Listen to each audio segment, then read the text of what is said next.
Hi, welcome to Head Start, the podcast for race directors and the business of putting on races. In 1897, the Boston Athletic Association, then only 10 years old, decided to organize the first ever Boston Marathon, thus giving birth to the longest continuously running marathon in the world. Of the 15 people who took part in the race, 10 finished. And to commemorate the achievement of its members in that inaugural Boston Marathon, all 10 finishers came away with a medal, thus giving birth to one of the most enduring traditions in mass participation sports, the finisher medal. Now these days, there's no shortage of different types and styles of medals to choose from your traditional die-cast to the more sustainable wooden medal and all kinds of exotic variations in between.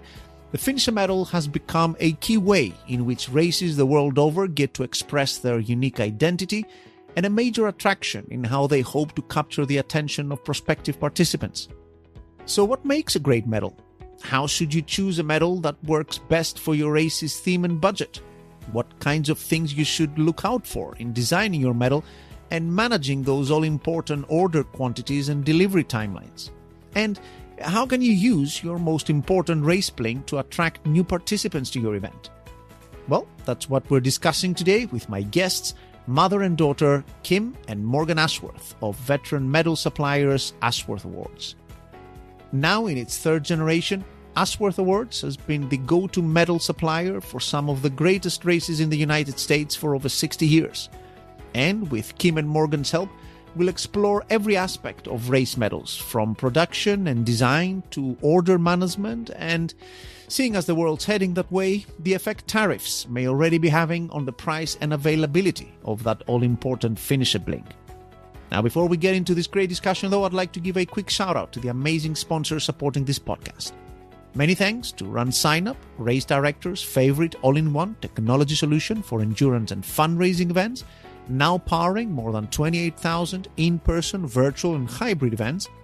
And many thanks to Brooksy, the timing technology industry leader, bringing affordable real-time tracking and timing checkpoints to races with their patented micro checkpoints. Two great companies we'll be hearing a bit more from later in the podcast. But now, let's dive into our discussion on race medals with Kim and Morgan Ashworth.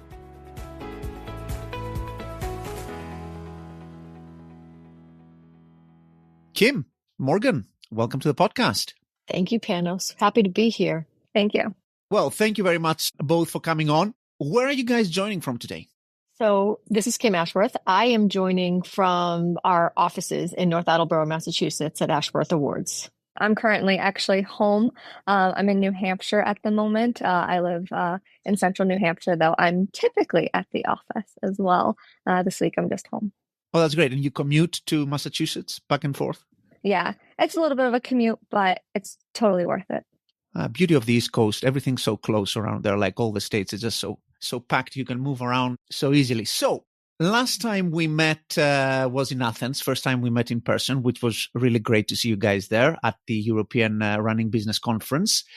And I'm trying to remember, am I speaking to second and third generation Ashworths or third and fourth generation Ashworths? You're speaking to second and third generation Ashworths. Okay, because I also saw a press release that we put out the other day for you guys that it's your 60th year in business. Is that right? That's Yes. correct. Do you want to give us maybe like the short version of those 60 years in business, and also a little bit about what each of you does at the business currently, Kim and Morgan separately? So I guess we'll start. I'll tell you, this is Kim Ashworth. I'll tell you a little bit about myself. I have been working with my husband, Dan Ashworth, at Ashworth Awards for 20 years. I am the vice president CFO at Ashworth Awards. I've definitely, as the company has grown, I have taken on and worn many hats and many responsibilities, but my current responsibility is vice president and CFO at the company. I do work with and have my own customer base as well, and work with the helping to manage the sales team and coordinate with our business ops team as well. So I'm our Chief People Officer at Ashworth Awards. kind of doubles up CPO, COO. There's a little bit of a shared responsibility there for me, but I do a lot of the people operations of the company as well as the organizational development and continuous improvement in the organization.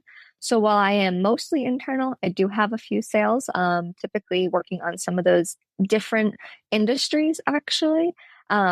Though I'm a runner myself, so you would think that I was the one working in the sales and the running industry, but that's actually Kim.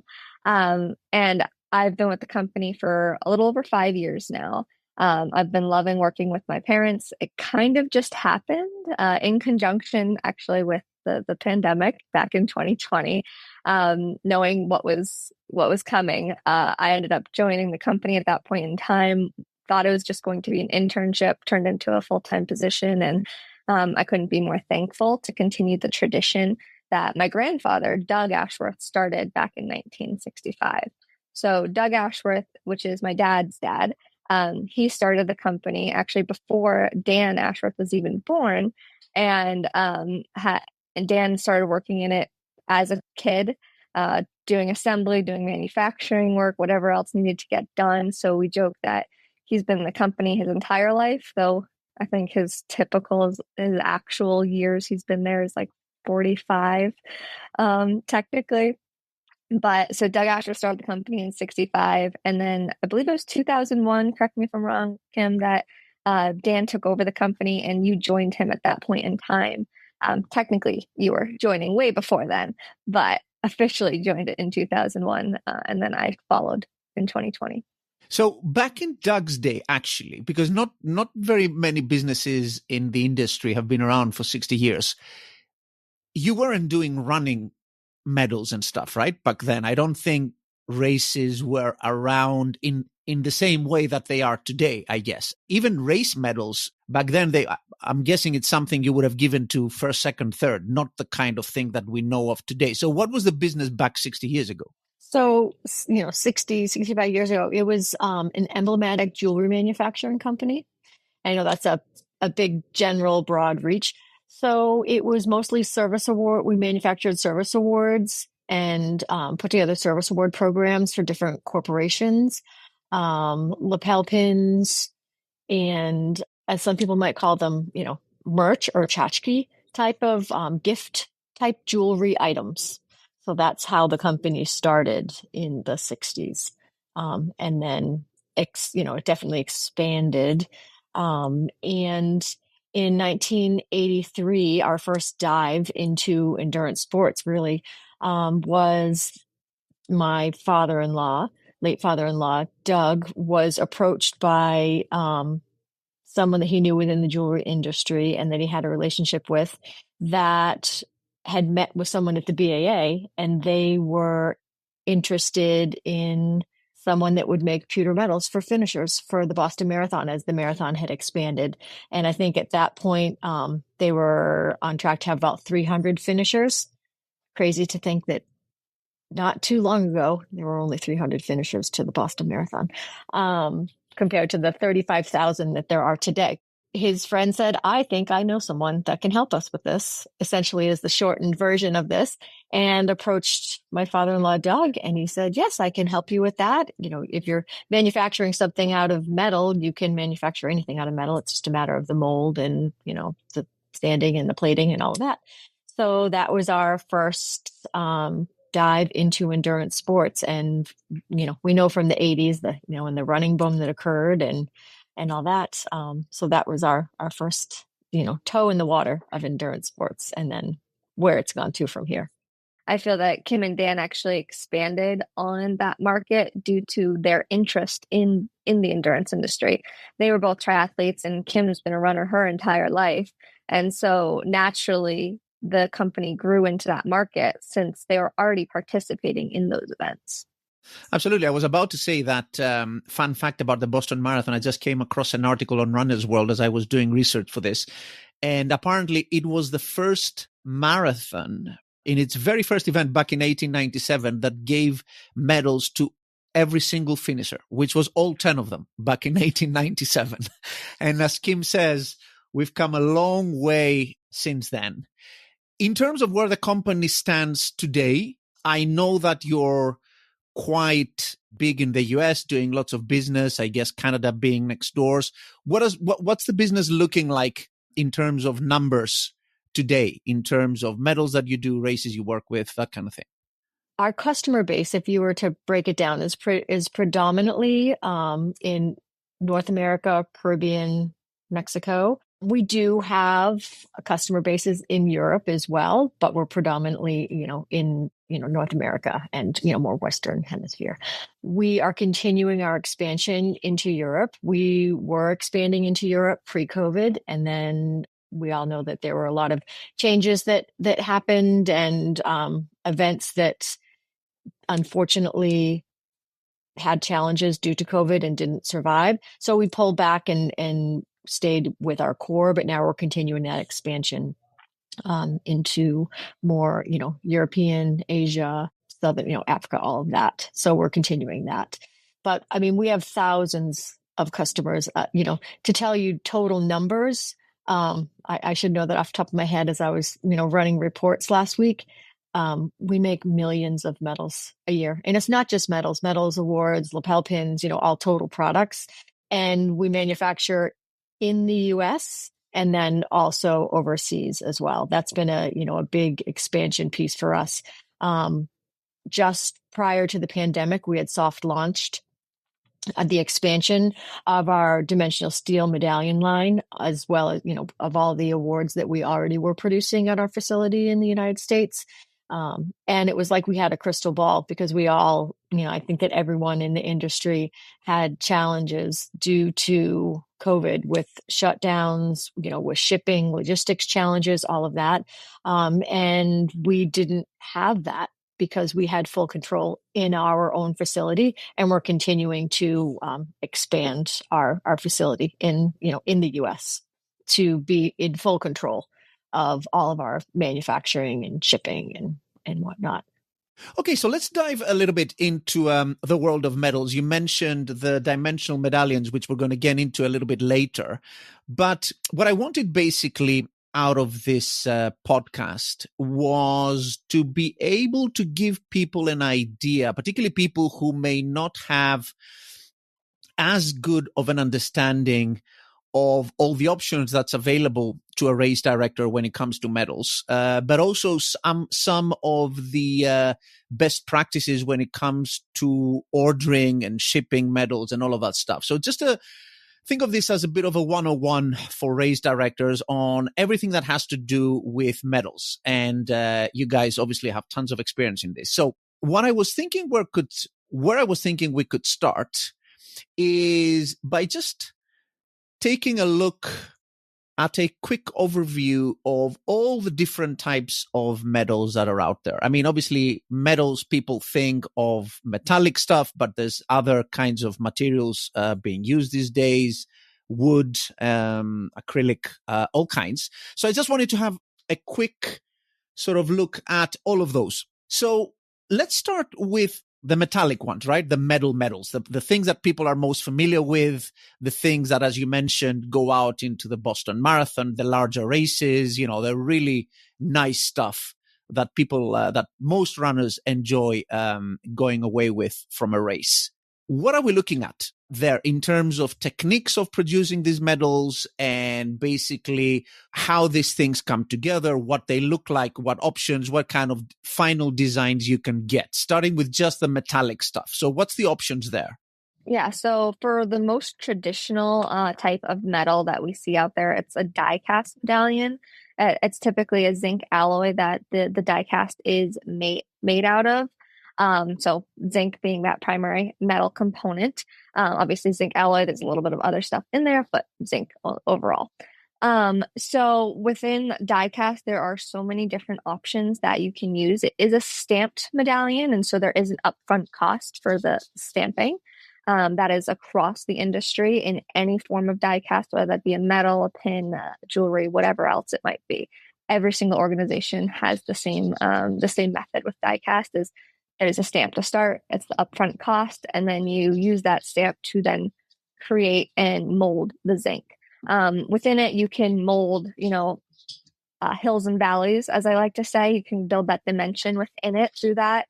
You can have color within it. You could just plate it and keep it, a singular color. A lot of the more like the major marathons, we tend to see them sticking with just traditional gold or silver colors rather than adding in like epoxy fills for colors. There's options for, say, translucent. Sometimes there's options for movement, like spinners or sliding pieces. Even like glow in the dark could be an option with diecast. So diecast has a lot of options behind it, different features. Obviously, the more features you have, the more expensive the metal becomes. But all in all, it is started as zinc alloy that then gets stamped, solidifies as molded, and gets plated. Hopefully plated. Some organizations do not plate their zinc alloy diecast metals, though. Okay, so I have tons of questions already. What always confuses me about this terminology is, so people speak of stamping, of stamped stuff, and they also use the term cast, which to me seems to imply sort of you melt some metal into a mold type of thing, whereas stamping implies to me more of a you punch something onto a metal and it leaves a kind of the design behind kind of thing. So which one are we talking about? Are we talking about both? Basically a mold where you pour the metal in? Or are we talking about just, let's say, like a coin-shaped thing with nothing on it that you just stamp the design on? So what I can say is stamping is used synonymously with casting. So either way, you can't actually just stamp the piece. That technically is still considered casting because the piece can't be a solid piece when you stamp it. Another way stamping is sometimes used is synonymous with cutting, where you're just cutting the exterior of the metal for the shape. But all in all, when I say the word stamping, I'm using it synonymously with casting. You don't actually have a different process between the two. Because I see, for instance, and you tell me if these are produced through the same technique, right? So on the one hand, you have your classic looking metal, right? Which looks like a coin, looks like what people imagine when they think of a medal, right? With the ribbon attaching at the top. It has a little bit of a dimension on it, like, as you say, peaks and troughs and valleys and stuff. So, but maybe not thicker than maybe 1 or 2 millimeters or something at the surface of the metal.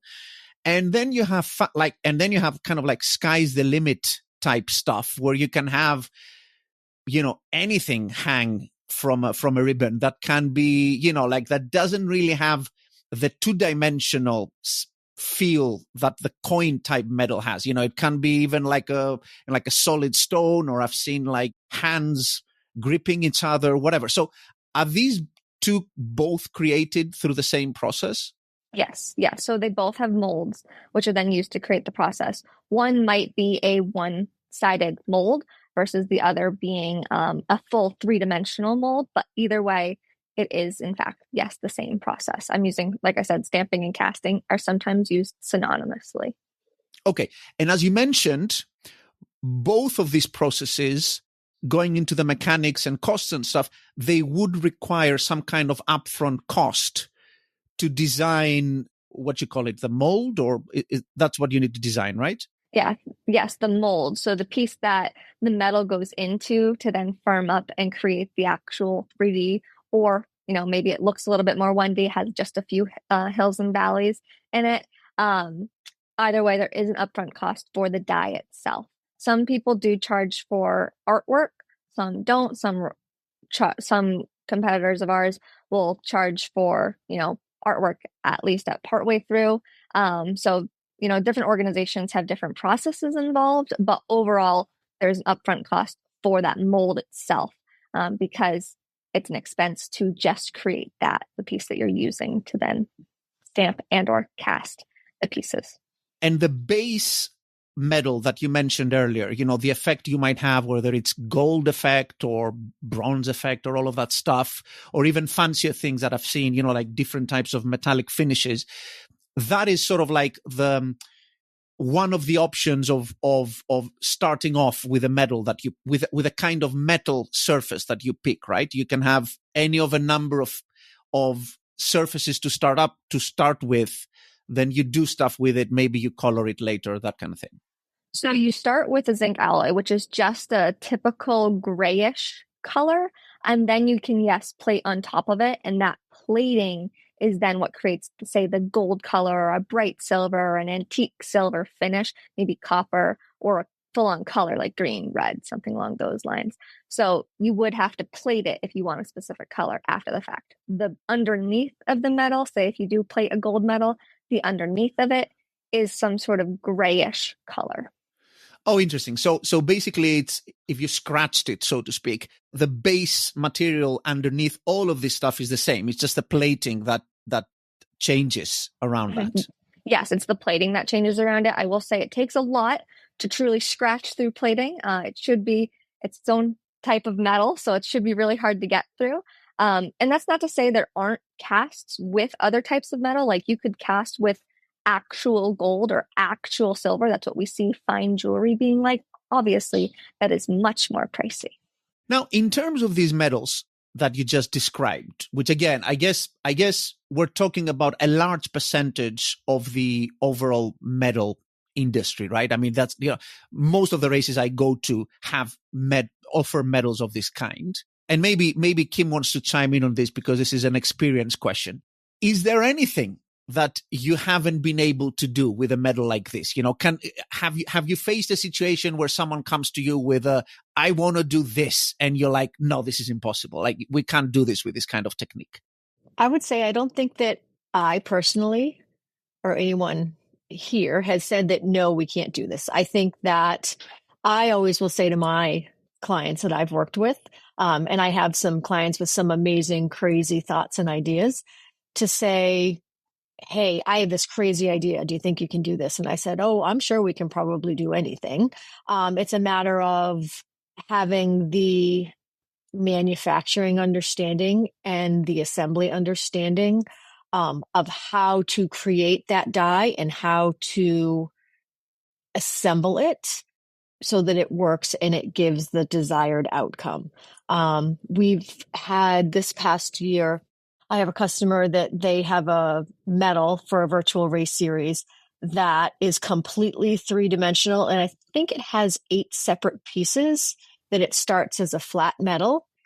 And then it opens up to a full sphere with pieces that move and spin. And, but it's a matter of having that vision and understanding of how to bring that crazy idea, as a customer has said to me, to life, and just knowing how to do that appropriately so that it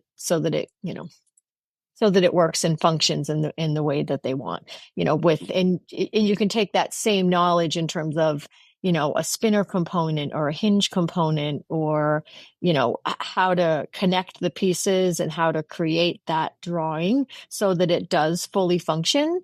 So if you can imagine it, I would say it can probably come to life. It just might take a few iterations, and, something that I think as a standard in the industry that will oftentimes do like a pre-production sample, or they'll do, and I can only speak to how Ashworth Awards does it, but I'm sure other vendors in the industry as well. As you're working with your production team, it's a matter of, okay, we have the digital renderings, and then we have the raw casting. We might work through and have some back and forth with our team of, okay, let's see how this is functioning.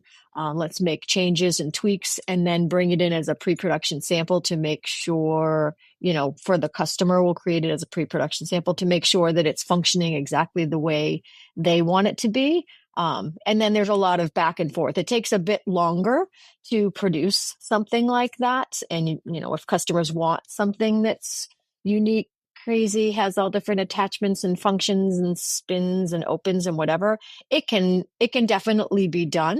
It's just having that manufacturing knowledge of how to bring it to life. Yeah, I was going to add that you really need to ensure you're working with an organization that can build around the physics of that metal. So understanding those production files is really critical. Obviously, organizations that create their own production files and also manufacture, rather than organizations that don't create production files, only create mock-ups and then send it externally, and aren't involved in that production process, obviously they're going to be less successful than the organizations that do produce production files and understand the physics behind manufacturing. Is it fair to say that these types of metals, compared to other things we're going to go into, like, acrylic and wood and all that stuff, they are the most expensive per unit, right? To produce, I guess. So compared to, if you're comparing a die cast metal to an acrylic metal or a wooden metal, yes, the base metal products are more expensive than the acrylic and the wood because the raw material itself is more expensive. And then they need to be plated, then they need to be color filled, versus an acrylic or a wooden metal. You're, starting with, and I guess we can kind of transition over to that if you want. They start with, either a flat stock acrylic or flat stock wood. Then, it is cut out using a laser, and then it's UV decorated, with that color decoration, and then, assembled with something. So you have less. First of all, you don't need a die. So that's a piece that makes it more affordable, where a die cast or stamped requires a die. It's just, and every company, I'm sure, has a little different pricing model. We have, a very small fee just for the digital setup. And I believe that's I can't speak for other, companies' pricing models, but about the same. But it's I'd say a quarter of the price probably of what a die charge would be. And then you don't have the plating piece, and it's just a digital decoration process essentially. So it's much more affordable. There's less layers to the manufacturing process, less steps to the manufacturing process, I guess I should say. And the raw material itself, acrylic and wood, is definitely more affordable as a raw material. Well, let's talk a little bit about acrylic and wood, and we'll get back to those points of comparison actually once we have a little bit of a better understanding of what those involve. Starting with acrylic, I think people may have some idea of what that involves. Just to clarify it, can you provide a little bit of detail on what these acrylic metals are made of, what they look like, what kinds of races they might be suitable for, I guess? Sure. So when we speak to acrylic, and in terms of just in general, I think Morgan did a great job of explaining, what what raw materials go into producing a die cast metal. So an acrylic metal, for anybody that's not aware of acrylic, it's a polymer that starts as a liquid, and then it is actually cast into a flat sheet, and then it's cut out. But the acrylic that we've worked with, it can be a clear acrylic.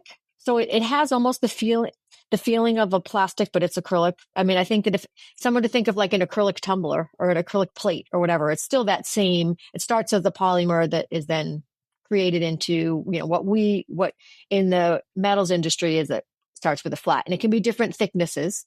But it could be clear, it could be blue, but still, able to be translucent. You can see through it, or green. There's different colors, but the standard typically, as we work with for acrylic metals or even awards, is clear and black.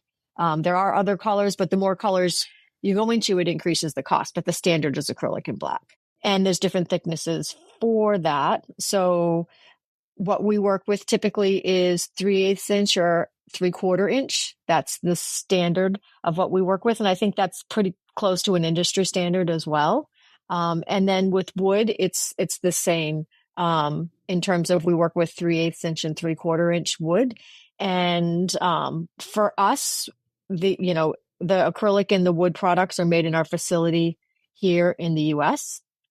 So, other vendors are definitely sourcing it overseas, but we work in terms of our sustainability efforts in, sourcing locally.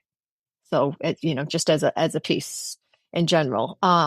But the wood, so acrylic metals, you were saying who would typically use the acrylic metal, and, what application would that be good for, type of an event? A customer in Hawaii is something that wants it to be more vibrant, more colorful. In Hawaii, it's vibrant and it's colorful. So they really liked the use of the acrylic metal because of the color and almost like that see-through, almost like a sun catcher. When Morgan spoke to translucent color fill and die cast, that's like a sun catcher effect. Well, you have a full sun catcher effect when you're working with acrylic, the clear acrylic to see through. Kids events will choose an acrylic metal. It's more affordable, but it's also lightweight. And sometimes kids like to spin their metals around and whatnot. So it might be a better choice for children versus a metal, in terms of the safety for what it is, but it's definitely a lot more lightweight. I don't know that I would necessarily recommend an acrylic metal for someone that's run a marathon because it's not heavy. And I feel like the weight of a die cast or a dimensional steel or whatever it might be, there's a certain weight and, value to that for the athlete. So it sounds like it's a more kind of budget friendly, maybe fun run leaning type of medal. As you say, kids runs, I've seen them a lot in kids runs, lots of, like Santa runs, that kind of thing, right? Like your fun type of event, colorful, as you say, but more affordable. But on the flip side of it, as you said, yeah, if you run a marathon and you were given one of those, you wouldn't feel particularly happy with that. It feels a little bit light, which is also, by the way, my personal criticism as a racer of wooden medals. I've seen some amazing wooden medals, particularly some of the Elevation Culture ones that you guys had partnered with in the past, like really, really great designs for trail races. But then I've also seen wooden medals, particularly in shorter races, like your local 5K or whatever, which you feel very, very underwhelmed by. Yeah. As a runner as well, like I could see how people wouldn't want necessarily a wooden medal if they're not extra creative or different. Obviously, yes, we do those layered wooden medals as well, and those layered wooden awards. And those build, that dimension, that build that interest versus engraved medals, wooden medals. Those are also building interest. I will say wooden medals we often see in the trail industry, most often in the trail running industry, because you run through the trees. It's all about sustainability on the trails. Usually, obviously, we see sustainability growing in general across the endurance world, but trail running specifically is so focused on it. And so wooden medals are kind of a natural part of them. What is great is there might be an option for a combined metal and wood piece for those extra long trail runs. And it would be a little bit harder to do with die cast than I would say dimensional steel, which is another type of metal I'm sure we're going to be getting into. Yeah, I guess also for the really, really long trail runs, you go into belt buckles and stuff like that, right? So you have a completely different type of metal you can wear on your belt, which is always fun. In terms of minimum order quantities, again, going back to the fact that die cast have molds and dyes and stuff and all of that involved, I'm guessing acrylic and wooden also offer the flexibility of being more responsive to changes in quantity, etc. Because basically you just turn on the machine and you print as many as you want. And as you say, in many cases, like in your case, locally, you don't have to phone overseas and say, I need another 100 or 200, put the machines on. It's just a much easier process to produce those, right? Yeah, it's a quicker turn for sure. Definitely less costly. Obviously, shipping wise, even less costly because of the lighter weight associated with the metals. So those are all really good contrasting reasons you might use die cast versus the other pieces. So you've got a great thing going. You've built a great event that people love from the ground up, and you're ready to take it to the next level. But is your technology up to it? If you've been hacking your way so far using different tools for different jobs, having a so-so website and spending hours moving data back and forth from your registration platform to your email marketing provider and so on, it's time you upgraded your tech before you look into upgrading your race. With Run Signups all-in-one technology solution, you'll get all the tools you need and more all in one place to help you build a solid foundation that will help support your race's growth for years to come. free email marketing, an awesome free custom website, a fully customizable registration experience, and awesome fundraising and participant-to-participant referral tools are just some of the things you'll be getting when you join Run Signup's industry-leading platform. With that, you'll get the resources and support you need to get you through the next stages of your growth journey and an amazing suite of race day tools to help you deliver a world-class race day experience to your participants and fans. So, to learn more about Run Signup's market-leading technology used by over 28,000 in-person, virtual, and hybrid events, and to book a free demo tailored to your needs, make sure to visit runsignup.com today. That's runsignup.com.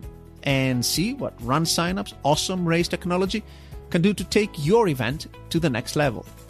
Okay, now let's get back to the episode.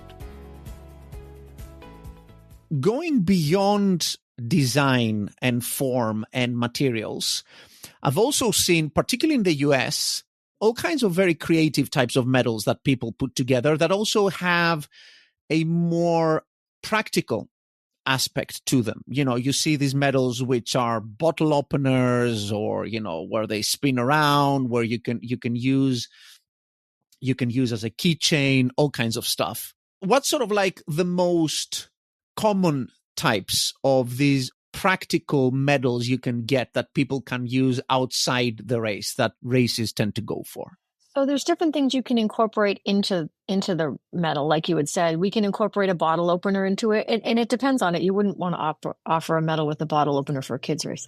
I mean, they can have root beer, fair enough, but you can incorporate a bottle opener. You can incorporate even like a wine bottle topper. It could be specific to that event. You know, and I think everyone in the industry will ask different questions in terms of, you know, ultimately what is the theme of your race, to try to lead them towards building their brand. So you can take that finisher medal, regardless of what the race is, and work to build your brand. And then what else can we do with it? So for example, Girls on the Run International, we have created, you know, their medal with a finisher ribbon or heart and soul ribbon, depending on the program. But then we've added another layer of convertibility to it so that the lanyard can actually be removed and it has a separate J clip on it. And then the medal itself also has a keychain attached. So the medal can be a keychain, and then the lanyard could be something that can be attached, whether it's, you know, to their backpack, or they can even attach that finisher medal to their backpack in terms of from a kid's perspective. But even, you know, for adults, if you have keys, you know, just the lanyard with the J clip. So adding that convertibility to it adds that additional function. And in terms of thinking of sustainability, if you're increasing the function of it post race, for a race that's building your brand, someone's continuously seeing that logo for that race. Whether it's on that lanyard, and it depends on the size, right? If you have a 4-inch finisher medal, you're not going to necessarily put a keychain ring on it. But what else can you do? Like I said, adding that J clip onto that lanyard so that it comes off. Yeah, it's definitely those medals or awards of utility. I like how you say practical medals. We say like of utility oftentimes because they have different uses. We see those very commonly with certain race directors who might be focused on that utility. You know, maybe they're not as big of a fan of the medal side of things. So I do believe everyone deserves that Olympic feeling at the end of whatever race or accomplishment they've done. But some people want that utility. And so, yes, we see coasters, we see the involvement of keychains, jewelry, or the transferable medal into something else. And I will argue that it's also an upsell item for those races. So for example, you might have to sell the necklace piece separate. They can get it right there. They can pre-order it where they get it with their medal. Maybe they get the keychain ring with their medal instead of needing to go out and get that keychain ring. So it makes it easier for their consumer, but it's actually an upsell item for them too. Yeah, that's actually quite interesting. And it's the same like with apparel, where you have the tri-blend, which helps people take the shirt into the real world, moving away from tech. Anything that gets these, as Kim mentioned, these kind of like brand items out into the real world is a bonus for the race if you can use it in different circumstances. Quick note for our listeners that some scratching noises coming through Morgan's track is her new puppy. Apologies for that. Very sorry, everybody. It's okay. There's an animal involved. That's why you hear some scratching noises that we may be unable to remove. So I think that's pretty much it in terms of your basic categories of metals, with the exception of what you were mentioning earlier, dimensional steel medallion. As far as I understand, is this something that you guys do only sort of in the US? Is this a product that you only offer? Correct. That is correct. Wooden metals, acrylic metals, as you say, in some circumstances, because they just involve cutting mostly, they can be manufactured in the US, but most of the zinc-based stuff that we mentioned earlier, the die cast, they're built overseas, often with vendors having people out in factories overseas, overseeing the process, et cetera, et cetera. Yes. But now these steel medallions that you guys started putting out a few years ago, they're steel made metals, and they're built in the US. What does that involve exactly? And not only what does it involve, what does the end product look like? How comparable is it to a die cast? So basically, how would it compare? Because I guess that's what it directly competes with in terms of options. And also, how does it compare in terms of costs, shipping times, order quantities, that kind of thing? What kind of problem does this solve, basically? So this is a line that we had actually, I had spoken briefly to it, that we had launched in soft launch 2019, early 2020, so just before the pandemic. And we, in terms of the problems that it solves, and one reason why we launched this line is we wanted to bring manufacturing back, bring control back into the US.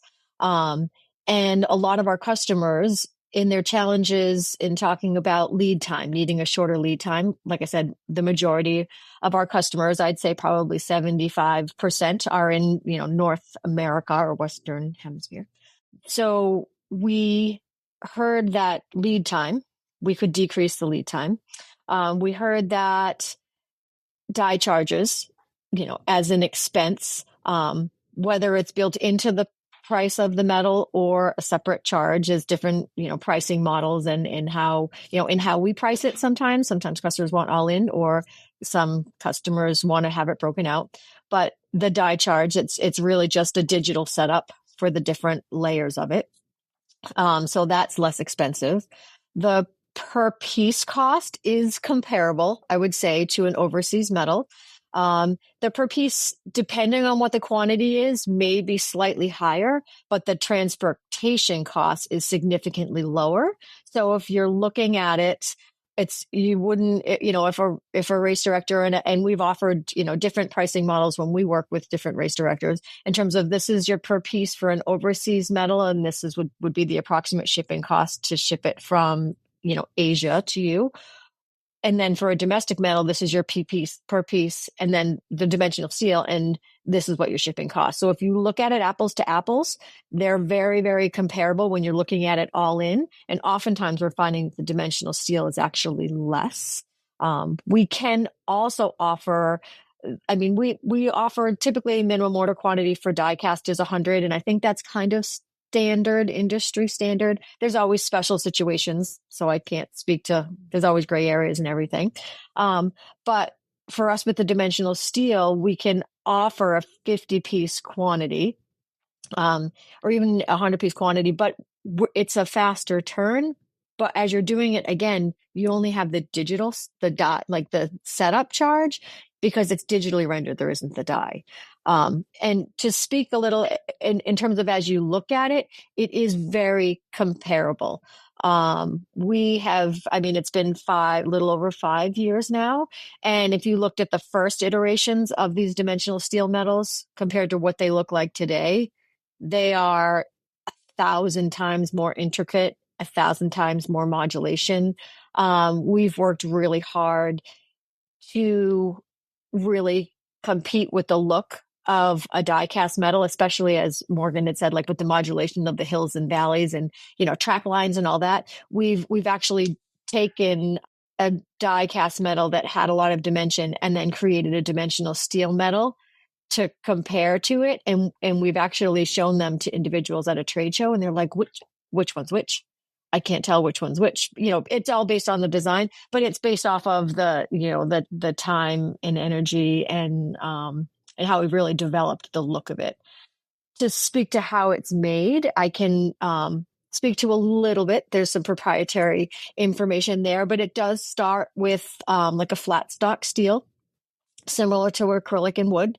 And there's different thicknesses. The typical thickness is 11 gauge. So a typical thickness of a die cast metal our standard is 3.5.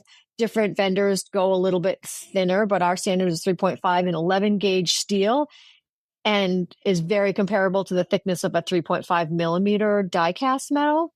Then we powder coat it. So we have, I think it's 8 stock colors of powder coating.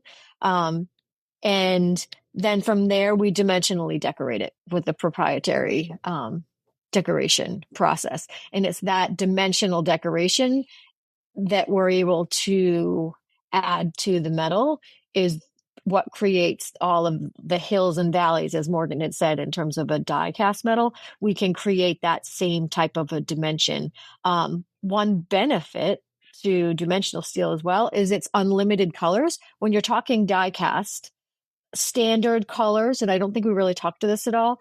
Typically, when you look at a standard pricing model, is 6 colors or less, which is still a significant amount of colors. But in the dimensional steel, it's unlimited because of our decoration process.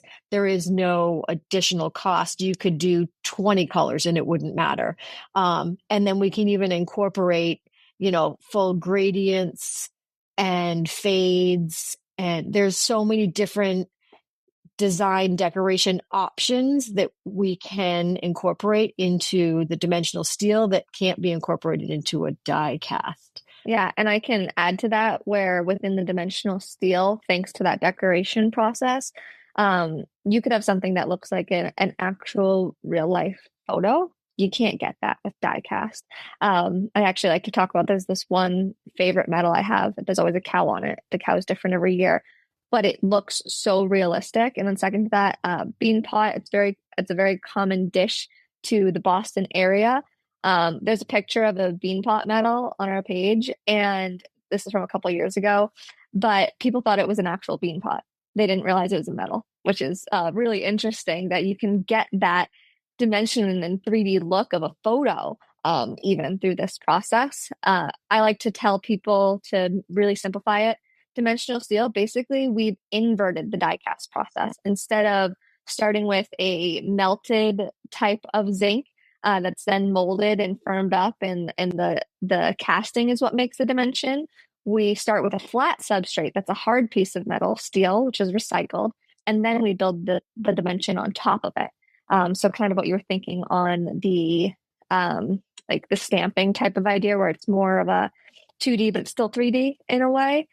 So unfortunately, we can't do full 3-dimensional with the dimensional steel, but those are they're fewer and far in between, I would say, when you see the metals out there.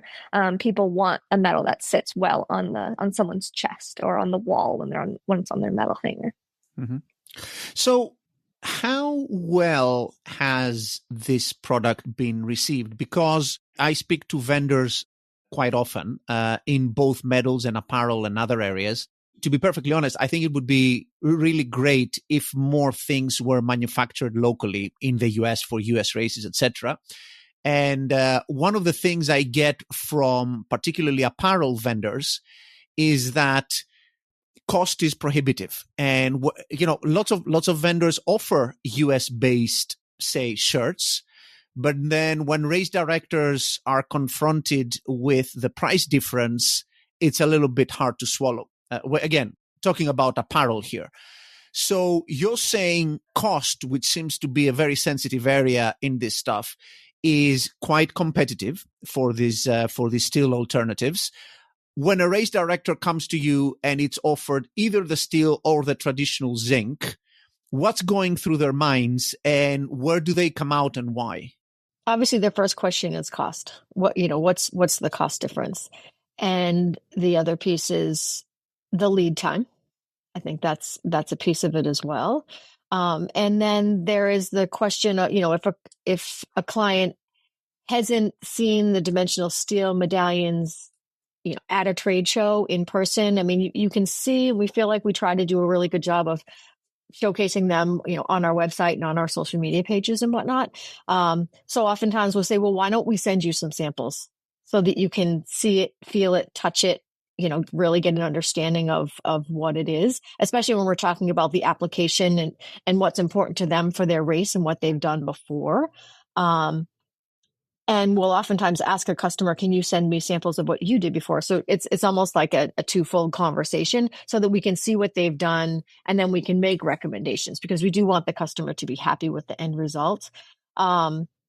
Another piece that I meant to mention in terms of the advantage of the dimensional steel is a metal that can be manufactured from 100%.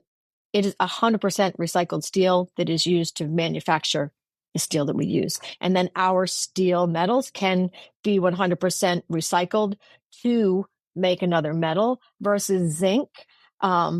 Zinc can be melted down and recycled, but only 20% of that zinc can be recycled and reused in another die cast session. It can't, because it's an alloy. It's not pure. Steel is pure.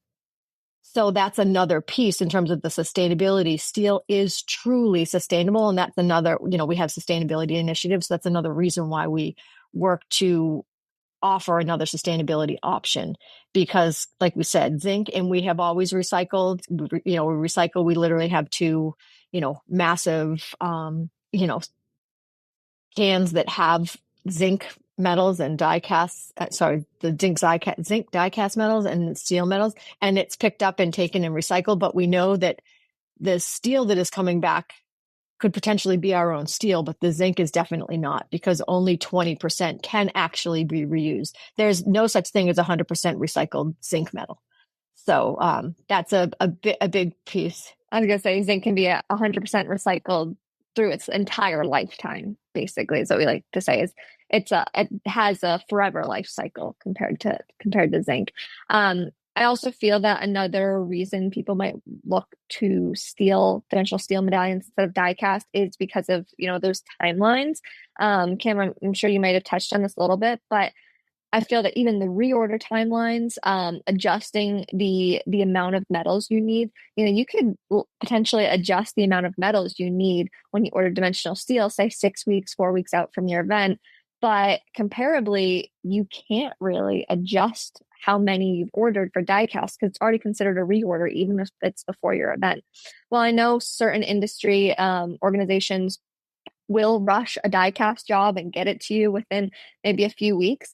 We hear a lot of quality issues there, and I have people come to me and say, hey, I'm worried about the quality. Like, this is really important to me, but I want this rush. I'm like, well, what if we look at dimensional steel? If you really need a rush, let's try to avoid the rush jobs, because the more time we can spend, any organization can spend on the product, the better they can have it come out for that customer.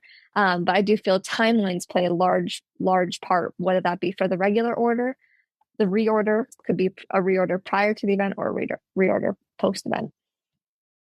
Well, speaking of all that, we've already alluded to the fact that most people would be familiar with, that lots of these metals, with the exception of a few that we discussed, they're being manufactured overseas. We saw during COVID and the supply chain disruptions that we had back then how tricky that can be, managing, orders from abroad. Lots of races were left without medals, like things were, admittedly, it was an exceptional time and things were all over the place with more than medals. Now we're going into a time where lots is changing around tariffs, other stuff in the US. Do you anticipate any obvious changes that might come about, particularly from tariffs or other kinds of things that may be in the works currently in US trade policy? You guys manufacture from steel. I think steel has been tariffed in terms of some origin steels going into the US. Metals are coming from overseas. Is there anything obvious that you see there going forward that may affect people's orders, lead times, costs? Any of that? To speak to the tariffs. So it was definitely the bar kept moving.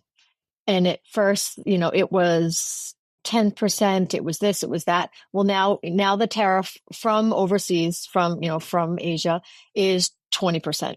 We still don't know, and things are going back and forth between Canada and Mexico and what that's going to be for us. And if it's, steel that's sourced from Canada, per se, the steel that we source, it is a locally sourced steel from Pennsylvania. That may potentially affect supply chain demand. We're not seeing that right now, but that's ever moving. So that could affect, but we don't know.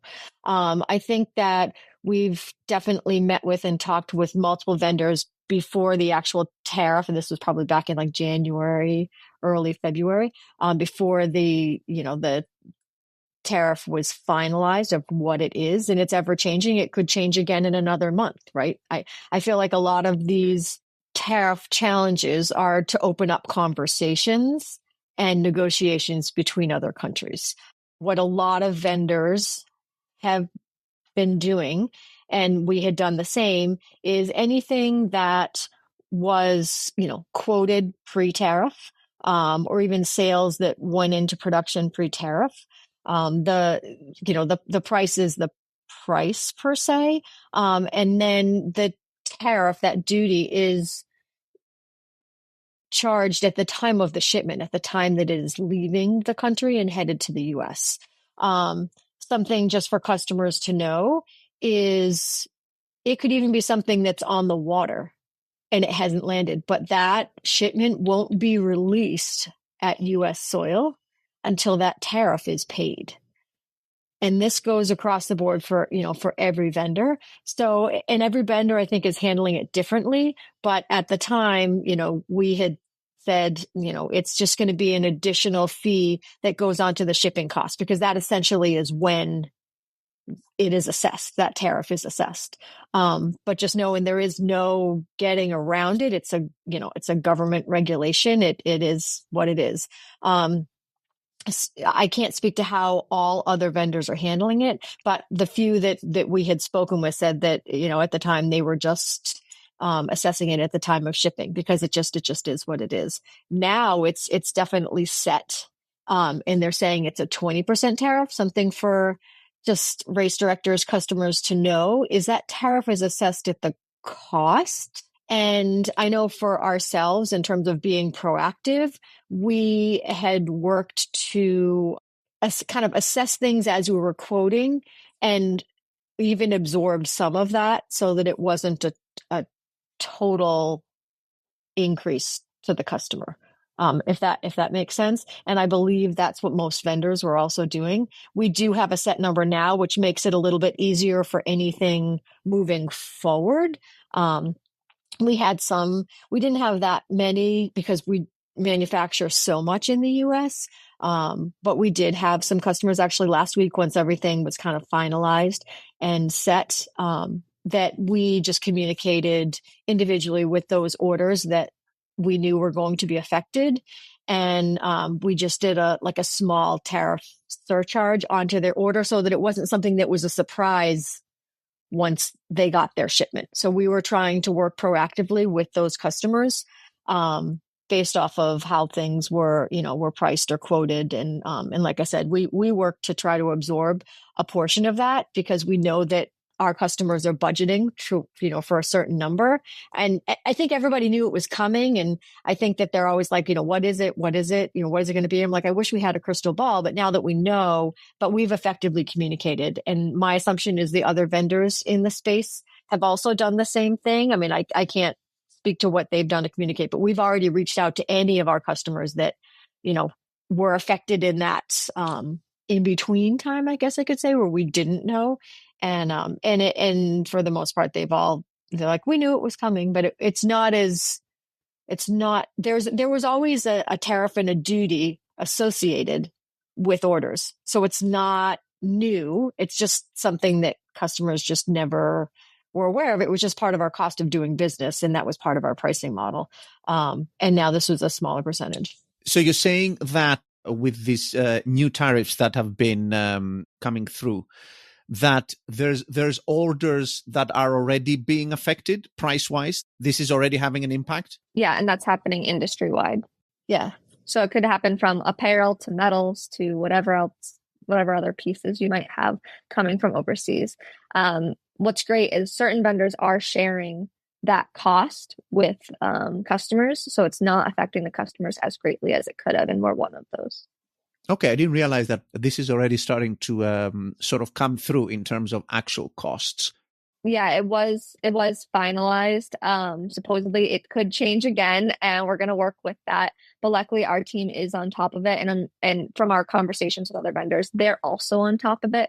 It's not industry wide that we know they're on top of it, but many vendors are. So just make sure that whomever you are working with is in fact on top of these changes, aware of them, and communicating them with you as the customer.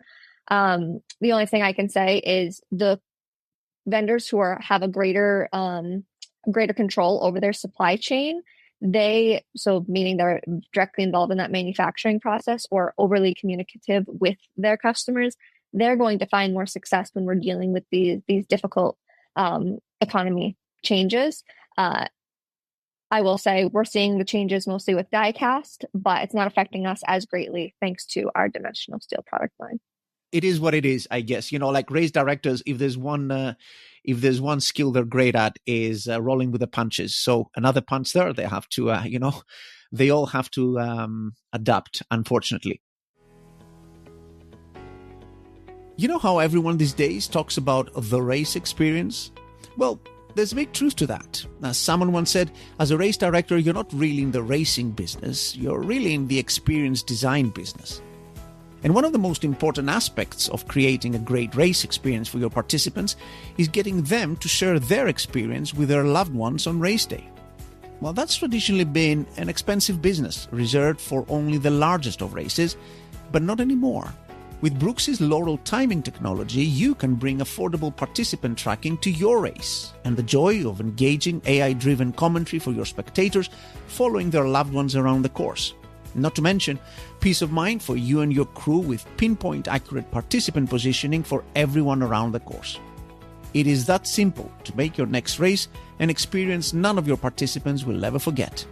So, to learn more and to book in your next race for an amazing exclusive Head Start 50% off, head over to brooksy.com/Head Start. That's Brooksy, BROOKSE.com/Head Start. And see what Brooksy's patented Laurel timing technology can bring to your next race. Okay, back to the podcast. I want to talk a little bit about the design process and the ordering process. This is something that I think many race directors would be very keen to learn more about, particularly as it pertains to ordering quantities, being able to order optimal quantities, but also understanding a little bit more of the creative side of things. So a race director decides to buy some medals. It's their first race. They come to you guys, or to any vendor for that matter. What does the process sort of look like? I reach out. What is expected of me as a race director to provide? How does the creative back and forth happen? How much of that creative input needs to come from me versus your in-house designers? Just walk us through that a little bit. First question that we'll ask the race when we start to work with that event director, whether it's a race or an event, whatever. Do you have a logo?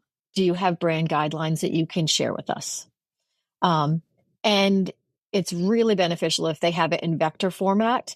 So just to speak a little bit about that, the vector format it's typically the file is going to have an AI extension, an EPS extension, or be an outlined EPS or an outlined PDF. And the purpose for that is so we can ensure that we match that branding, those brand guidelines, whether it be PMS or Pantone matching system colors, the Pantone colors, specific fonts.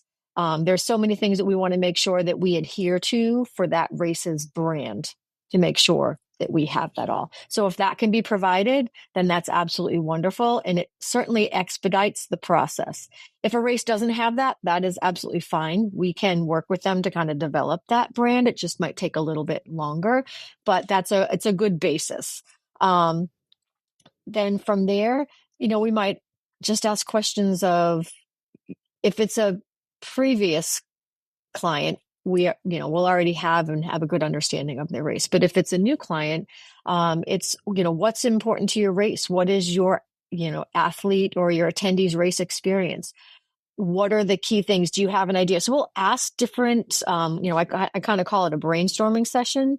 And we'll work one-on-one in whatever way works best, whether it's a phone call, video call, email correspondence. But if it's brand new, we try to have those like initial kickoff brainstorming sessions just to get an understanding of what's important to that race and for that athlete experience. And then in that, back and forth of that conversation, we can oftentimes determine, what's the size, what's the finish. We could share different examples of what we've done for other races, or do they have any medals that they've seen that other races have given out, or awards that they really liked, so we can have an understanding. It's more of a collaboration is what I would say. I've definitely had race directors that have said to me, I have no idea. I'm not creative in any way, shape, or form. I need your help. And that's fine. That's what all of the vendors in the space, I think, are used to. I can speak to, my team and how we work with it. I feel like we are super creative and we're known for being really creative, but that's part of that collaborative approach. And we'll just ask those probing questions to try to get an understanding, because a race director might not realize, what's important about their race course or what it is. And we can kind of help to devise and create that medal design. But if a race director says, nope, I'm working with a customer right now that they already have, a member of their team that is a designer and has some designs and said, okay, this is what we want. This is what we're thinking. And then we kind of go from there and make it more their own. Yeah, in a way, the vendor acts as a sort of consultant for those customers in what the design needs to be, finding the alignment between what the vendor can do, including ourselves, and what the customer wants. And so taking that collaborative approach makes it more effective. Yes, some customers will come and say, this is the design I had, this is what I want to do. And it's about finagling that design and ensuring it follows the production process at that point. So it's more so applying that design to our production processes or the vendor's production processes. Other times it is a full creative development. It could even include the creation of a logo for that race. I know we've had races, and other vendors have had races that come to them and say, I don't even have like a true official logo. Can you help me create it? And that's a part of the design process. And so taking that consultative framework is extremely important. And I would argue that budget plays a large role. So if there are multiple product lines to choose from, then the budget of the customer, if they already have one lined out, will help the vendor determine what exactly they should design. Obviously not giving those extra features if it's something they're not going to be able to afford, because you don't want a customer falling in love with something that they're not going to be able to purchase in the end. So let's make them fall in love with something that is aligned with what they can purchase. And I guess going back to the discussion we had about the different types of medals, lead time must play a role in this as well, right? Because speaking of die cast, for instance, how late can I go with starting this process if I wanted to have die cast medals, which I'm guessing has the longest lead time in terms of design, molds, dyes, blah, blah, blah, shipping from overseas and stuff. So how late can I leave this stuff? So I mean, every vendor I think has a little different lead time, but similar. But I've heard from other clients that some vendors require a longer lead time for, say, boat shipments and whatnot. So if we're talking overseas manufacturing for die cast specifically, the lead time, part of it is designated based off of the size of the order and the intricacy of the order.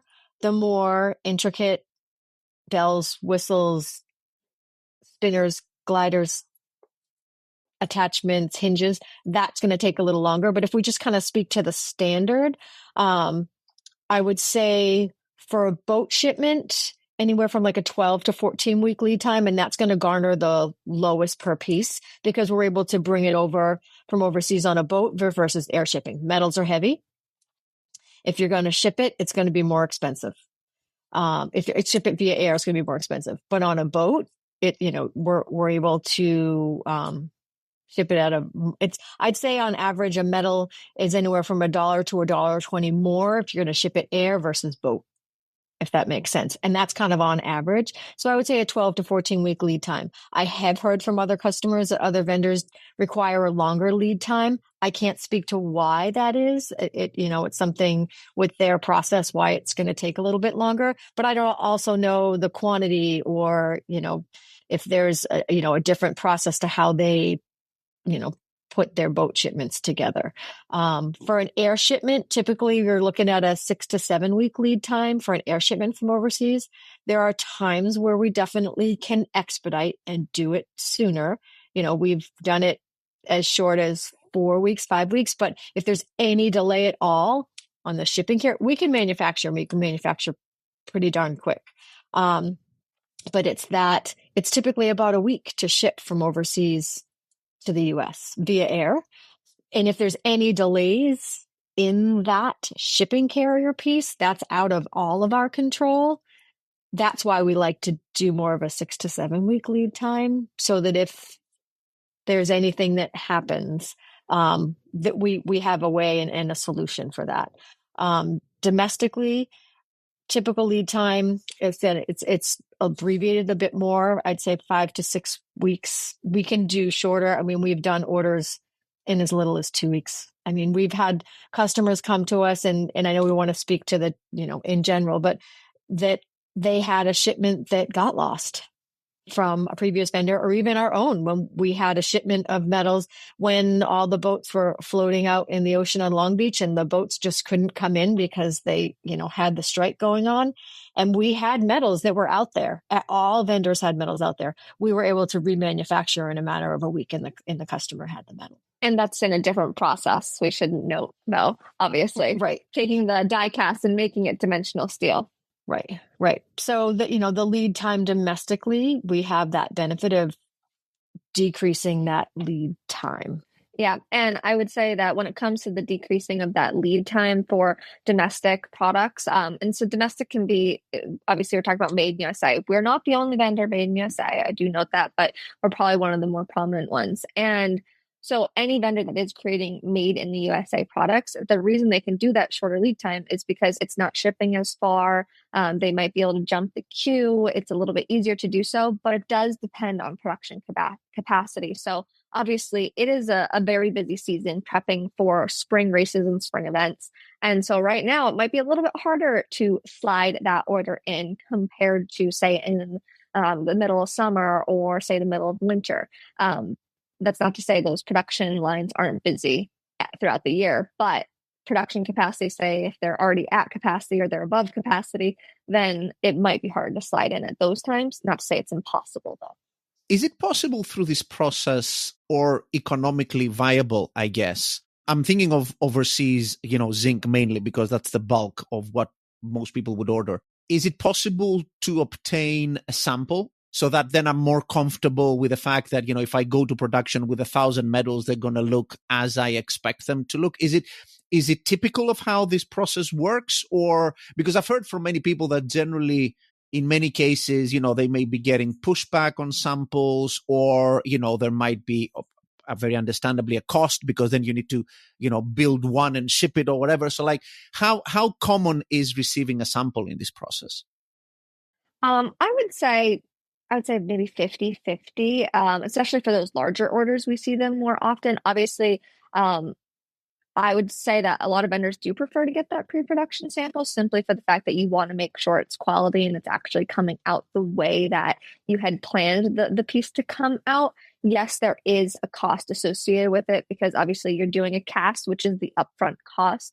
And then following that, you need to have the shipping charge. And then if there's a recast, obviously that's a disappointment if there has to be some sort of recast. But as long as the production files were correct in the first place, you usually can avoid that. So yes, samples I would say are probably about 50-50. Sometimes we see more. I would say it fluctuates depending like throughout the year, and depending on which customers are putting them in. When certain customers prefer a pre-production sample for every piece, other customers simply want one for one of their races, even though they have multiple. Something to think about. I mean, we can do pre-production samples, for any customer as long as time allows. If they're already at their, say for a boat shipment, we start the process and, I think all vendors try to be proactive to reach out to, their existing customers that they work with year upon year to start working, 4 to 8 weeks before the order deadline from, what the similar order was from the previous year.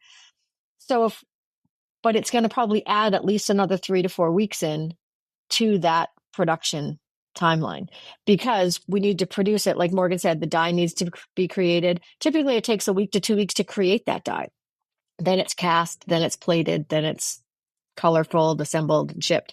But so you're looking at 3 to 4 weeks, and then we need to send it directly to the customer. So because when the pre-production sample comes in, we want it, even though we've touched it and worked with our team all throughout the whole process and seen it, we need to see it and then send it to the customer. So that's adding more time. So if someone's coming to us at 15 weeks and their order is deadline for that boat shipment is 14 weeks, there's not going to be time to do a pre-production approval. We definitely have gotten creative when we're in that situation, and we could do approval via picture or approval via video. So there's ways to get creative. But the piece with that is if there's going to be any changes, there's no time for a change. And that's not to say that there was a production error. If the customer looks at it and says, oh, you know what, I think I want to change this design element, even though we created exactly what they wanted, it removes that opportunity to make a change. We can do pre-production sample for air as well. But again, you need to think that you need to back it up. So if your air shipment deadline, say it's 7 weeks out, then it makes it 11 weeks out. If a customer has that timeline, absolutely, we can definitely do it. But it's a matter of having that time to do it, because full production won't go until that approval is received from that sample. Another thing that we can do for a boat shipment, and this is conversation, and I believe all vendors can do this as well. I can only speak to what we've done, but it is possible, is if races, say they place their order, maybe they're 18 weeks out and they're happy with it. The digital proof is perfect and they feel confident that it's exactly what they want. We can get early samples in via air to send to the customer so that they can promote the actual product versus like a digital mock-up or whatnot. And I think that kind of goes into like marketing piece, but that is a possibility. Yeah. And one thing to note is, obviously if time doesn't allow for pre-production samples, then that proactivity and collaborating with the client for design and really communicating what's going to happen with that design is extremely important. So really, if the pre-production samples aren't possible, then make sure there is a highly effective communication and collaboration so they already understand what the physical product is likely going to look like without actually needing to see it, so they can visualize it. Yeah, this is all getting a little bit stressful already, which is a great segue to my next question, which is perhaps the most stressful area. I see lots of questions in our Race Directors group, Race Directors Hub on Facebook about this, particularly from junior race directors. A very common question around how do you manage order numbers when you have to order medals sometime before the event. Registrations haven't closed. Perhaps it's a first year event, so you can't fall back on past statistics and stuff. Obviously, you don't want to be in the very regrettable position of running out of medals to give out at the finish line, which can be quite painful. But on the other hand, you don't want to be left with lots and lots of medals that you can't reuse. So what do you tell customers in terms of the best way to manage this uncertainty of, oh, I don't know how many I'm going to have, but I need metals. I can't run out. I don't want to be left over with stuff. What do they do? So I would say, the first step is there's kind of a couple steps I would say in here, but the first step would be really trying to use those stats that are available in the industry for what the attrition rates and the growth rates do look like. So those stats can help you pre-plan your numbers of what you're expecting for people. So at least you can get something in there that's roughly correct. Second, I would say is working with a vendor who could potentially change the number that you're looking for a little bit closer to your event. So, but if you order, say 12 weeks out and you need to adjust it at 6 weeks out or 4 weeks out, working with someone that can do that is extremely important. And then third, obviously you can do a smaller order and then plan for a reorder prior to the event, but planning budget wise that it is likely going to be a little bit more expensive due to the shorter timeline. Obviously, if you can get the second step, which is working with a vendor who can adjust your number within those timelines, that's really helpful. And then fourth, I would say is working with a vendor who can help recycle those products. So if you do in fact have leftovers because you over planned, then working with someone that can help you give recommendations for donating your metals or give recommendations for recycling or working with you to recycle those metals is all very helpful. I know certain vendors, us included, work with the lean methodology, which is don't overproduce, produce exactly what you need. But most races are going to keep, 10 to 20 extras because you might have a racer that later on says, oh, my metal got ruined. This happened. I need a new metal. I couldn't find mine. So then they can send another one. Those are always great to do. Also doing, more marketing material later on, showing the development of the metal over the years, especially if it's a series-based event. So you do want a few leftovers, but if you can get rid of those leftovers through a recycling process, that's always helpful. And if I could just add too, for that first time, like you said, a junior race director or that first time race director that doesn't have history, a recommendation, and not to say that exactly what someone should put on their medal, on their ribbon, whatever it might be, but I know a lot of races like to put the date or the year on it, but if it's your first year and you don't have that history and you're really not sure, but you're also really worried that you're going to run out, maybe consider having the same medal for 2 years. Don't put the year or the date on it, or just as a suggestion, you can put the year or the date on the sublimated ribbon, but don't put it on the medal because the more expensive piece of that set is the medal. And then you can, work with that vendor to know you have a plan to the next year still produce the same medal, have a new ribbon design if you really, really want to have the year or the date on it. And then you can switch out the ribbon with the new. So the next year's order will have the same medal, new ribbon, and then new additional ribbons can be produced to attach to the previous year's medal. So it's still looking different in the next year, but the medal is the same, and that's the more expensive piece of it. So just as a solution of a suggestion of something that we've executed with. Yeah, I think that's a great point, Kim, that I totally missed. So thank you for adding that.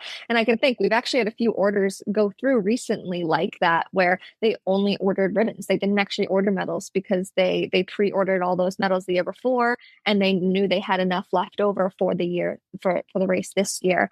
And what's great is those ribbons actually do have a shorter lead time. Yeah, that's a great tip, actually. We do have crowd-sourced type of article on this on our website as well, racedirectorshq.com, on things you can do to basically manage orders a little bit better and not be left over with things like what you guys mentioned with, like very, very typical thing. First thing you'd hear from people is, like try to maybe put the year on the ribbon so, you can reuse the medal. Also, what Morgan mentioned around DNF rates, DNS rates, lots of people that, are registering may not show up for the race. You need to be a little bit nimble around that. My personal suggestion is don't cut it too close to the wire. Like don't try to over optimize and you end up running the risk of not having medals there, because, what many people do when they go into this scenario is they have to ship a medal after the date, and then it's a lot more expensive. The person, the runner is disappointed anyway that they didn't get one on the day. So it's like it's not a situation you want to find yourself in. So you are going to end up with a few medals, a few leftovers. Some people even put lucky dip leftover type races where, they bundle all the medals from the race and shirts and whatever, and they give it out randomly. They do like a leftover race. So there's lots of things you can do, but definitely err on the side of caution and don't end up not having medals to give out. That's a definite no-no. One thing I want to discuss is this trend you see lately of people ordering medals directly. So lots of the Asian factories that are manufacturing these medals, they're trying to penetrate mostly the US market, which is the largest market for races. And they're reaching out to race directors directly. Many race directors have experience ordering stuff directly overseas themselves, so they reach out to people overseas directly. There's definitely pros and cons involved in that. I guess why most people do it, the obvious advantage of doing that, going directly, is the cost, because essentially, you remove one layer from the process. There's some downsides to that. What's your guys' take on this? I guess, obviously, stating the obvious, you're on one side of this, so you wouldn't want necessarily to encourage people doing that. But what should people sort of be aware of when they do that, going direct overseas?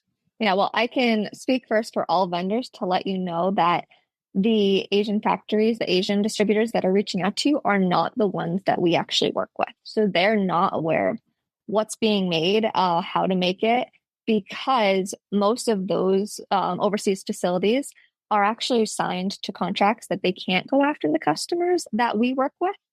So first and foremost, the vendors reaching out to you aren't even in the space. So they're not the ones we're working with. So be very cautious.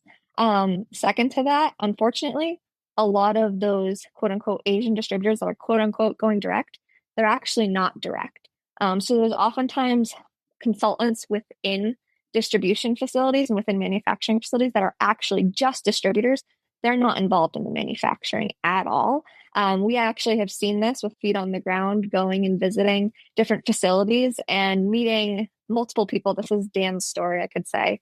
Meeting multiple people and going to the same factory with 3 different people in that one day and trying to figure out who the actual manufacturer is versus who's the distributor. So be very careful is the first thing I can say. And obviously, for all the vendors out there, they're not the ones that we are actually working with, any vendor that is in the space. So they're not aware of the space, they're not aware of the industry, and they likely can't give you as much support because of that. Something else to be cautioned against is you're going to face a major language barrier. So while lots of the vendors in our space that are in the US or in North America, whether that be that are English speaking, we are going to better be able to work with those vendors and communicate in the way they need to be communicated to, and then communicate to the customer in the way the customer needs to be communicated to. So you're going to have major communication barrier, and which is going to result in lower quality, miscommunications, missed events. You got to be really, really, really careful there. Oftentimes when we hear people going direct, the piece doesn't come out right. They get the wrong medal. That was for another event entirely. They don't get it in time for their event. So you have to be careful there. And then third, the vendors that we're working, some vendors are, feet on the ground over there like ourselves, where we're very aware, we're involved in that overseas manufacturing unit, while other vendors in the industry are less involved. But you're going to more likely get the support you need as a client when you're working with an individual that's actually located in, say, North America or in your industry. And so you're likely going to get ignored if something did happen with your order. You're not going to get the support. You're not going to get the money back. You're not going to get that quick fix or that fix in any shape or form if you do go direct. That's not to say it happens with every single direct distributor or factory overseas. But it is very common. Again, that's because they've already got their money. They're across the world. You can't get them at that point. And so it's really critical to work with someone that's going to support you, that wants to partner with you, and that is being that true consultant and wants to see your event become more and more successful. You're not going to get that same type of relationship if you go direct. And then, like I said, a lot of the vendors over there that are trying to come direct, they're not actually in the industry already. And they're completely separate from the overseas facilities that are already working in the industry. And something that to add for that as well, Panos, where you had said, the obvious is that the pricing of that product is going to be less because they're working directly with somebody, right? Be forewarned that you're paying that factory for the product, but that factory, when they ship it to you, they're shipping it to you. You don't have those very keenly negotiated shipping contracts because if you're working direct, you're only shipping one, maybe someone does 5 events, but it's only 5 events versus for the vendors in the space, the thousands upon thousands of events that we work with. I mean, we have less now that we we've expanded our domestic manufacturing facility, but we have keenly negotiated all of our contracts, and we are continuously negotiating our shipping contracts because that's just an expense that our customers do have to pay, whether it's embedded into the per piece cost or if it's a separate cost. But the vendors in this space are always going to have better shipping rates and better shipping partners. And if there's challenges with customs, not to say that we can affect if something gets caught in customs, but if something gets caught in customs, we have these keenly negotiated shipping partner relationships, all the vendors do, versus a race director that is importing 5 orders, 2 orders, 3 orders, could be 10 orders, but that's going to be that race director's, I guess cross to bear is what you could say, that challenge that as a race director, you want to be focusing on your race, your athlete's experience, all things that you need to do. Let us, the vendors in the space, be that solution for you to manage those challenges. If there's a shipping challenge, whatever it might be. So just to caution that, because maybe you're saving 50 cents a medal going direct or whatever it might be. I don't know what that number is, but think that you could be paying twice the cost in shipping. And then if something goes awry in shipping, we are the experts. The vendors in the space are the experts of importing those products, and let us be that solution for you versus you. And we've definitely had customers that have worked with us for years. They decided they wanted to go direct, and then they came back and they have said to us, it is not worth it. I had this challenge. I had this situation. I had that. And it's not every situation. And I guess you need to kind of weigh the risk versus reward benefit there. But as a race director, there's so many other things that you need to do. Your time is also worth money. Think about what your time is and what the cost of your time is, and let us, take that piece off your plate, basically, is what I'm saying.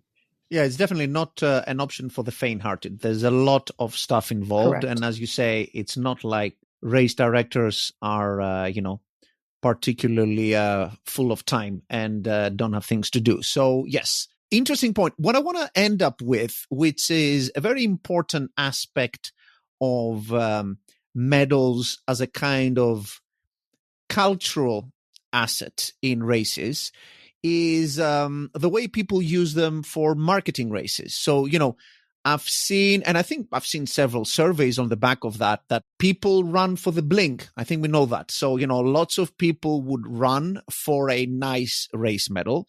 I remember this story from, it was probably almost like a decade ago. Remember when the Mexico City Marathon or something, they did this, multi-part medal with one letter of Mexico being every year edition or whatever, and people resorted to stealing, lying, whatever, just to get the full set. So people get really, really attached to a nice medal. And many races use them really successfully in marketing. They do the medal reveal. I remember Matt Trevitt, who's a race director we've had on the podcast before.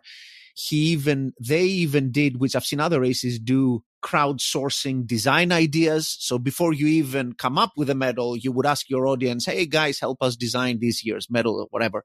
So who of you is the expert in this and can lend a few tips on how to actually use medals in marketing? I can take this question, Panos. It is a critical piece of your marketing. Absolutely. We have literally, and I'm sure other vendors as well, we've had athletes even come to us to ask us what races we're producing medals for so that they can go do those races. So they're not only looking at the races and their medal reveal, but they're even coming to vendors and saying, where do you make medals for in this area? They're literally saying, I live in North Carolina. I live in Florida. What medals are you producing? What races are you producing medals for?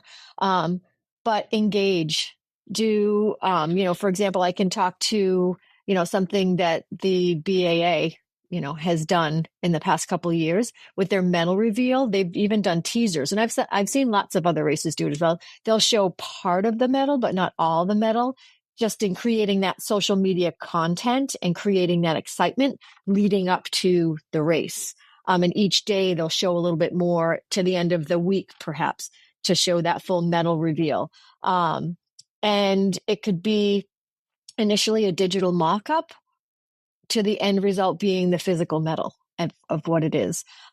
Some of them, it's an image. Some use created as a GIF, so there's movement in it, whether it's a digital GIF or a physical, an actual physical image GIF. I would say use that all day, every day as part of your marketing efforts, because you have athletes that are looking and picking their races. I mean, we all know there's social media pages, Bling Whores, Bling that, there's, Medal Monday. That's something that didn't exist 10 years ago, of people showcasing their medals. And Medal Monday can be, I want to show you what I did over the weekend, or Medal Monday is part of the reveal. It's the race director side versus the athlete side and how that collaborates. And don't forget to continue post-race, because those athletes are continuing to promote your event organically. Use that. It's the first thing to use to promote your event and your experience. And it should be that continuous even after the event, because that's promoting your next year's event. Use that until you come up with a new design medal. And as a series as well, if you have a series, make sure you're promoting your series. And one thing that we work with a lot of race directors when they're creating a series is having a collaboration of that series, whether they connect together, whether they display together as a set, because that is just going to create that continuous organic growth of your event, because people are looking to do the series. You could have someone that was only going to do one event, but then you have 5, and they're like, well, like you were saying in that, event in Mexico, they want all of them. So that's the easiest, most organic growth, but you need to promote that by showing them this is what you get at the end. And they're like, well, wait a minute, I want to sign up as a series. I don't want to just do a one-day event. Yeah. It's funny, Panos, that you ask who's the expert here, but it's funny because Kim and I are both involved in the marketing at Ashworth Awards, and so she has a lot of ideas. She kind of created the foundation, and I've kind of taken it and run with it, and then I'm constantly going back to her and asking for more ideas. I mean, we've had races ask us for help in creating marketing material by adjusting the mock-up a little bit, or changing the coloring, changing the background, trying to make it a little bit more realistic what that mock-up looks like if they don't have a picture of the product yet. Also asking for imagery of when it's in production so they can promote it. They also want that. And we love doing that, obviously, because of we're so proud of our production processes. And I'm sure other vendors feel the same way. But when it comes to, your medal as a marketing tool, organic growth is exponentially larger and bigger in the marketing sphere than it ever was with the addition and boom of social media at the moment. you can definitely see that if you are engaging with your consumers, so your racers, if you're engaging with them in their posts, then you're going to get that much more followers, that many more potential participants, that much more interest. I mean, we see races decreasing their qualifying times because so many more people are getting into the running industry. It's great that there are also charity entries, so it can, anyone can kind of run that race. But again, even the charities, it's competitive to get in and work with certain charities now, which makes it so that you have to raise even more money. So there's a really great benefit, not only for your race, but for the charities that you're working with. And so all in all, that organic growth is so, so important. Playing and taking advantage of the trends on social media and incorporating that with your medal reveal is a great way to reveal your medal. I know other locations, other races, they will do like this whole video with mascots. If the mascot's on the medal or if the mascot's related to the race, play into that, play into yourself and how you and your vision, your culture of a race involves itself with that medal or with the reveal of it. So it's not just about the medal, it's also about you as a race. But all in all, you do see the amount of registrations increase post medal reveal. Absolutely, yeah. I mean, as I said, lots of people, they would enter a race just for the medal, or it would be the tipping thing that gets them to enter a race. And particularly as you say, if you tease it, you get a lot of mileage out of the reveal, multi-post. Drag it out as much as you can from design, prototype, all the way through shipping, arrival, unboxing, whatever. You can do lots of stuff just to squeeze every ounce of content out of that. One last thing, sponsors. Obviously, if you have a sponsor participate, if it's a title sponsor, it will be on the name of your event, which by extension puts them on the medal. If they're not, what kinds of ways do you see for races to promote sponsors through the medal, which of course then becomes a leverageable asset for the race to go to sponsors and say, we're going to do this and that for you on the medal? What can races do on that? Yeah, oftentimes when, say, if races don't have a title sponsor, so that it's not part of the name of the race and thus not part of the name of the race on the medal, then we will see the inclusion of multiple sponsors, say on the ribbon. So there's multiple sponsors on the ribbon, placed throughout the ribbon, kind of incorporated into the design. Also utilizing the back of the medal too. So the back of the medal can be a very helpful area to add in races. Usually there's an expense to that because, the more creative, the more decoration you're doing, the more expensive a medal is going to be in general. But, the cost to do that compared to the benefit of getting those sponsors, I would say it's definitely worthwhile for many races to do so. I was actually speaking with a friend recently who she was putting on her first event, and she was saying that the expense of insurance was just so much, and she was nervous about that. And so I asked, like, well, did you think of asking them to be a sponsor potentially, even if you got just a percentage off of your insurance for that reason? She goes, I didn't think of that. So they became the title sponsor of her event, and it resultingly saved her a lot of money and actually paid for her awards. So that's a really great way to also add all of these extra benefits. Maybe you have a shirt sponsor, and then so their logo's on the shirt that you distribute to your racers, and now you have extra swag items for your racers. Again, another attractive standpoint for them.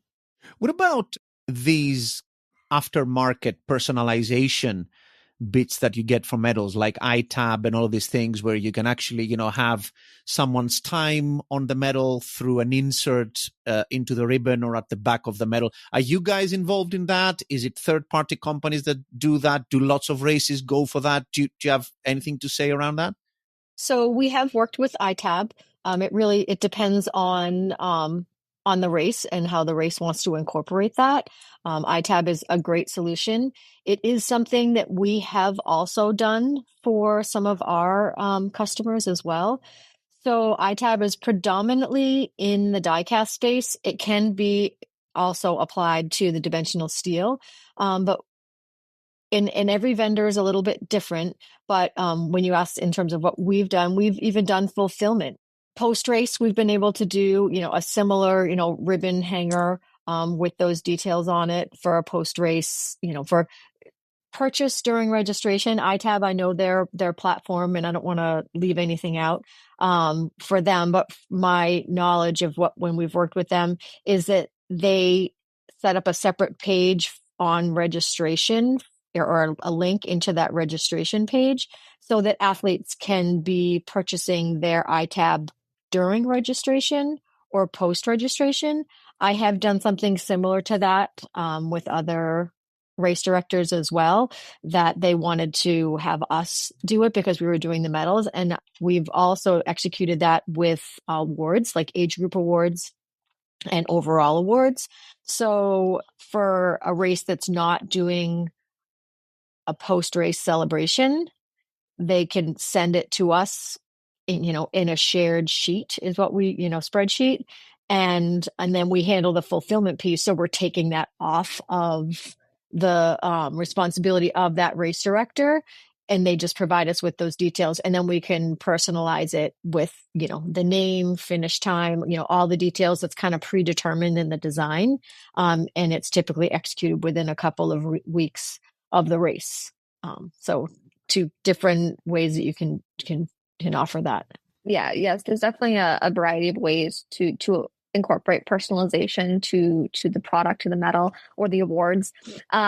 Yes, there are some third-party distributors, and they work directly with races usually to incorporate that and get it involved. You oftentimes see those in like the bigger races more so than anything, but then there are races that prefer to just work with the vendor they're already making their medals with, if the vendor has the capability and the processes to support it. So that's another a great way. But there is another way where on the back of the medal, there is a location for personalization, and certain races have people on the ground, also typically third party, that go on the ground and they engrave the medals. They engrave the back of the medal and add that personalization right there and then as people are walking through that finish post finish line. So that's another way that personalization is added. It's a part of the medal. There's just a placement for it in the medal, and then a third party comes in to help with that engraving. I know some timers are a part of that, and they add that to the benefits that they give to races they work with. Other people, I do believe, do that on their own too. It's just complete third party. Some races incorporate it into their general staff. And this is usually, I'm guessing, like a value-added service, meaning people pay for that, right? Yes, yeah. Typically, people do pay for it. They add it on, like Kim was saying, during their registration. Just like during series events that you can sign up for the whole series at once, and you might get a collectible item that's, maybe a hanger or a medal holder that holds all those series medals. I know BAA does it. I know there's the Wisconsin Tri-Series that does it too. And I know I can speak to, I think when, different retail vendors also offer that. In Berlin, I think it was the Nike store. I don't know, it was Nike or Adidas that they offered it at one of their stores. It's escaping me. I think it was must be Adidas. If it's Berlin, must be Adidas. Yeah. Yeah, it was Adidas. But I know in Boston, Nike has offered it before. I haven't seen anything this year of who's offering that. But that was almost a value added. Some that there's a fee on site. Some there isn't a fee. Some you can make appointments. There's different ways to do it.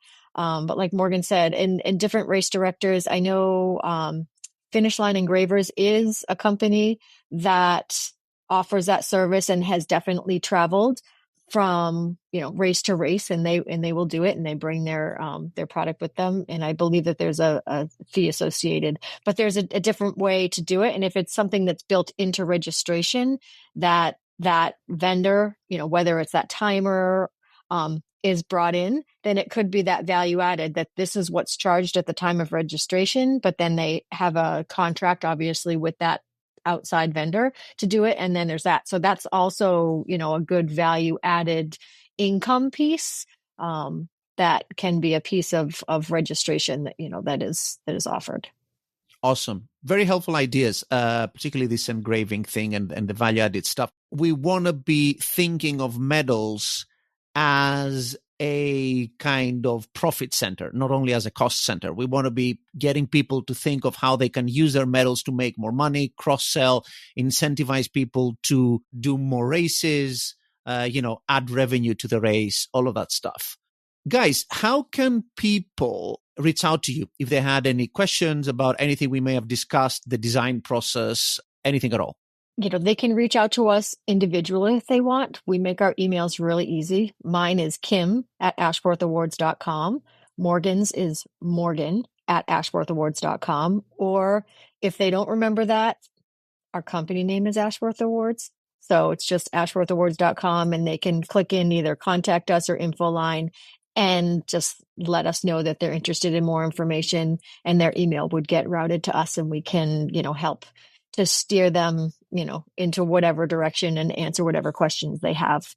Yeah, Ashworth Awards are all about continuous improvement and continuous learning. We actually have interns that come in, and lots of different individuals coming in to train our teams. And so we're happy to have these conversations with customers, potential customers, or even individuals that we don't yet work with.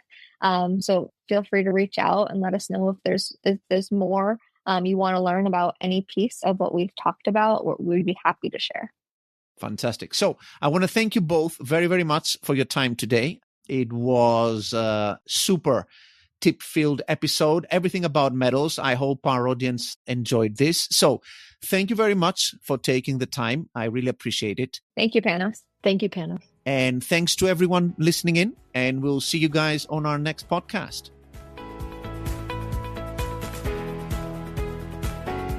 I hope you enjoyed today's episode on Race Metals with Ashworth Awards, Kim and Morgan Ashworth.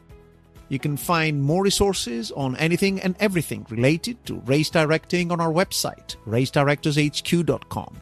You can also share your thoughts about some of the things discussed in today's episode or anything else in our Facebook group, Race Directors Hub. Many thanks again to our awesome podcast sponsors, RunSignup and Brooksy, for sponsoring today's episode. And if you'd like to learn more about these two amazing companies, head over to runsignup.com, where you'll find just about everything you could possibly need to set up your race for success, including industry-leading registration tools, a professional free race website, free email marketing tool, and tons more. And don't forget to check out Brooksy's new innovative Laurel timing technology, giving you real-time tracking of participants and a virtual command center for your race by visiting brooksy.com/headstart. That's Brooksy, BROOKSWE.com/headstart, where you can also get a massive 50% off your first booking. Until our next episode, take care and keep putting on amazing races.